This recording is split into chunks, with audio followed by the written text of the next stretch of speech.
মাদ্রাসাকে নিয়ন্ত্রণ করার জন্য কোনো আইন করার কোনো সাহস গত 10 বছরে কওমি জননী শেখ হাসিনার সাহস হয় নাই। আওয়ামী লীগ ক্ষমতায় আছে, প্রধানমন্ত্রী শেখ হাসিনা ক্ষমতায় আছে, সব সত্য, কিন্তু রাষ্ট্রের নিয়ন্ত্রণ করতে করা 5 ভাগের হাতে এই রাষ্ট্রের প্রায় 40 ভাগ সম্পদ যাদের নিয়ন্ত্রণের মধ্যে চলে গেছে। আমাদের অর্থনৈতিক প্রতিষ্ঠানসমূহ যাদের পরিপূর্ণ নিয়ন্ত্রণের মধ্যে চলে গেছে।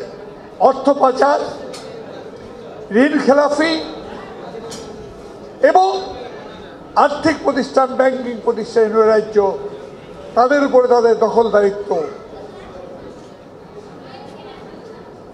এবং এগুলো রাষ্ট্র কর্তৃক পোষকতা করা হচ্ছে। বেসিক ব্যাংক লুট হয়ে গেল, 1000 কোটি না, 2000 কোটি না, 3000 কোটি টাকার উপরে একজন চেয়ারম্যান তিনি আত্মসাৎ করলেন। রাষ্ট্র আজ পর্যন্ত তাকে গ্রেফতার করার সাহস অর্জন করতে পারল না। কেবল তাই নয়, এখন সেই ব্যাংককে বাঁচানোর জন্য আরেকটি ভালো ব্যাংকের সাথে যুক্ত করে দেওয়ার ব্যবস্থা করা হচ্ছে। ন্যাশনাল ব্যাংক, শিকদার পরিবার লুট করে নিয়ে গেল 1000-2000 কোটি টাকা না, হাজার হাজার কোটি টাকা। তাদের বিরুদ্ধে ব্যবস্থা হয় নাই। পরিচালনা পর্ষদ পরিবর্তন করে সেই ব্যাংককে আরেকটি ব্যাংকের সাথে যুক্ত করে দেওয়ার চেষ্টা হচ্ছে। অর্থাৎ রাষ্ট্র কেবল পোষকতা করছে না, পৃষ্ঠপোষকতা করছে না, একই সঙ্গে যারা এই দুর্বৃত্তায়নের জন্য দায়ী, সেই দুর্বৃত্তায়নের জায়গায় দাঁড়িয়ে তাদেরকে আড়াল করার ব্যবস্থা করা করছে।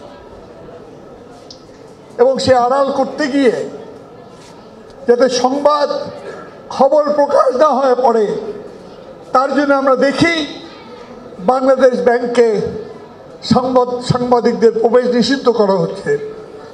এবং আজকে আমি অবাক হয়ে দেখি আওয়ামী লীগের সাধারণ সম্পাদক বলেন, কোন দেশে আছে যেখানে সেন্ট্রাল ব্যাংকে এভাবে খবর সংগ্রহ করা যায়। অর্থাৎ এটাকে এখন একেবারে সরকারি সিল দিয়ে দেওয়া হলো। কেবলমাত্র বাংলাদেশ ব্যাংকের সিদ্ধান্তই নয়, সরকারি সিল দিয়ে দেওয়া হলো যে এই যে নৈরাজ্য, আর্থিক প্রতিষ্ঠানের নৈরাজ্য, এই নৈরাজ্যকে প্রকাশ করা যাবে না, মানুষের কাছে তুলে ধরা যাবে না। 39 জন সচিব তারা অবসরে গেছেন, তাদের মধ্যে 12 জন ইতিমধ্যেই আমেরিকায় বাড়ি গাড়ি করে সেখানে চলে গেছেন। অর্থাৎ যখন তিনি সচিব ছিলেন সেই পর্যায়ে বাড়িকে অর্জন করেছেন। প্রাক্তন আইজিপি বেনজিরের দুর্নীতি, হাজার হাজার কোটি টাকার দুর্নীতি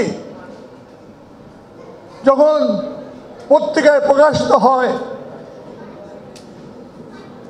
তখন তিনি এতই বেপরোয়া, লাপরোয়া, তিনি সোশ্যাল মিডিয়ায় স্ট্যাটাস দিয়ে বলেন, কিস্সা তো আবি শুরু হওয়া। অর্থাৎ এই ধরনের দুর্নীতি ইতিহাস বলার পরে লাজ লজ্জার ব্যাপার নাই, বরঞ্চ তিনি চ্যালেঞ্জ ছুড়ে দেন এবং হাইকোর্টকে আদেশ দিতে হয় সেই দুর্নীতির বিরুদ্ধে দুর্নীতি দমন কমিশনকে আজকে তদন্ত করার জন্য, 2 মাসের মধ্যে রিপোর্ট দেওয়ার জন্য। দুঃখ করে বলি যে আমাদের রাষ্ট্র ক্ষমতায় মুক্তিযুদ্ধের সপক্ষে শক্তি রয়েছেন, কিন্তু সমাজটা চলে গেছে মৌলবাদীদের হাতে। রাষ্ট্রীয় পোষকতা না থাকলে পরে হেফাজতের দাবির প্রেক্ষিতে পাঠ্যপুস্তকের সাম্প্রদায়িকরণ হতে পারত না। রাষ্ট্রের পোষকতা না থাকলে পরে এই গতকাল যে সংবাদটি পড়তে পড়িয়েছে, ট্রান্সজেন্ডার প্রকৃতিগত যে নিয়ম রয়েছে, সেই ট্রান্সজেন্ডারের উপরে লেখা শরীফার গল্প, সেটি বিশেষজ্ঞ মহল কর্তৃক পত্রিকা ও পুস্তক থেকে বাদ দেওয়ার জন্য